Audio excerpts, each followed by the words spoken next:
All right, we're here with, I think, the most popular guy. I can't even get a hold of him. He's constantly being mobbed by people. Steven Sprague, he's the CEO of Rivetz. Now, Steven, tell us a little bit about Rivetz and what you guys are kind of aiming to do in the crypto world. Sure.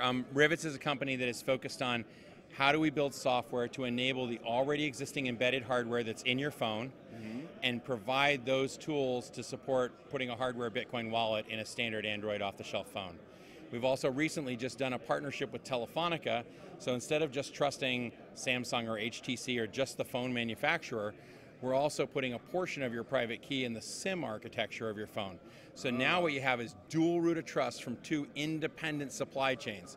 So the mission is that if, let's say, the Telefonica team and Gemalto make a mistake and lose all your keys, you don't actually lose all your keys because they were protected by Samsung. Right. Or the Samsung guys wake up one morning and discover their phone's been hacked. You don't lose all your keys because your infrastructure was protected by Telefonica and their SIM architecture. And the hope is that we're all paying attention and we don't have both things fail simultaneously. Right.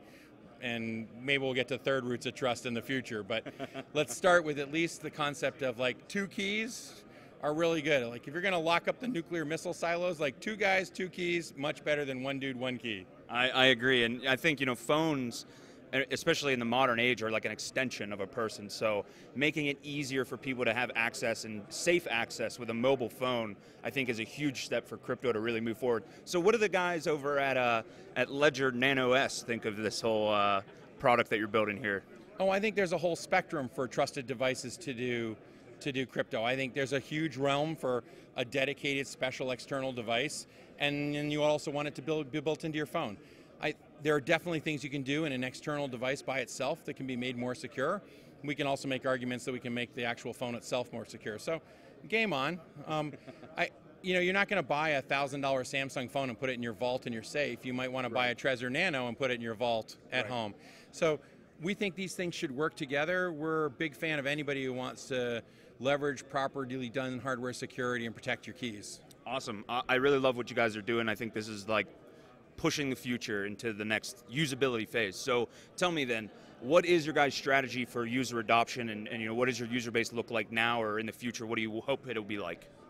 Well, so the current plan is we're working with Telefonica today, also with a couple of other carriers. Our hope is to get more than a few adopting a common standard. So it's kind of a stair-step strategy. Close a single carrier, use that to adopt some of the biggest players in crypto.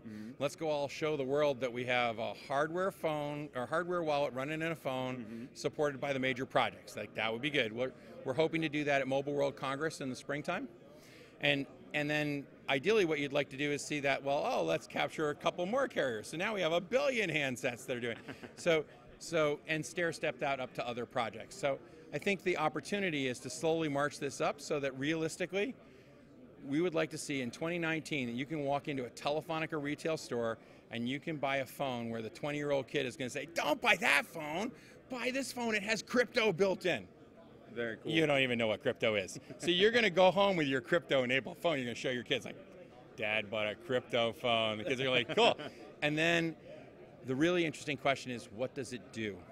And so we're really focused on building partnerships with all the different services that are out there for what does it do? Like, how do we make sure it's tested, it's carrier grade, it's a simple experience, that the user can't lose their keys, and let's go get the next billion people on crypto. I think it's an amazing plan. I really appreciate the work you guys are doing, Steven. Thanks for chatting with us. Thank you very much.